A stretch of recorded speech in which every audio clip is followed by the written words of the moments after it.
When we are children, we need strong guidelines. We need to be told that you can't play with knives, that fire is dangerous, so that we are kept safe, so that we know what is good and what's bad.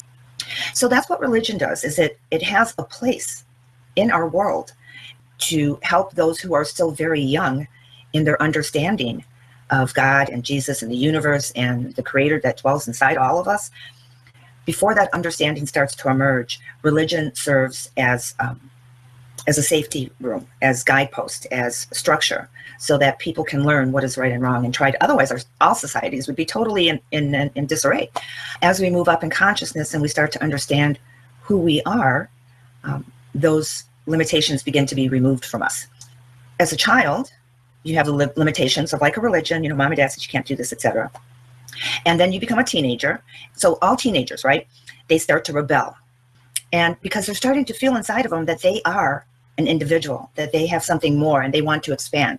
But mom and dad still have to, even though the teenager's getting upset with them, mom and dad still have to be mom and dad and put those restrictions there and explain things to them and maybe let them stretch a little bit so that the children will still be safe. The teenagers are still safe in their structured environment, but mom and dad has to allow them to expand.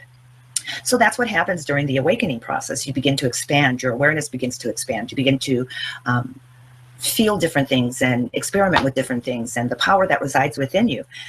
At that point, you are the teenager that says, yeah, I can't deal with functional religion. Yeah, I can't deal with organized religion. It's too controlling. I need room to grow. I got to move. I got to stretch my arms. My wings want to unfurl. and then you move into adulthood. And in adulthood, you begin to understand that all of these things have a place, right?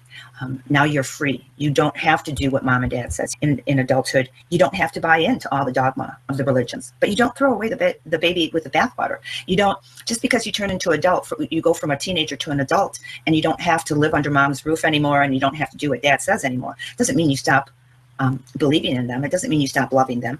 It doesn't mean that you stop going over to visit them or that you don't take their advice. You are just now expanded beyond what their limitations were. And it's the same thing with spirituality. So if you are feeling that angst with religion, then and during the awakening process, it's because your wings want to unfurl and you want to experience all of who you are. And then when you move up and you start to understand what it's all about and why it was there in your life in the first place, you can still embrace it. So for me, it's the Christian religion. It's Jesus Christ. It's not really the religion. It's Jesus. Okay. When I started looking for God, I found Jesus. I wasn't looking for Jesus. I was looking for God.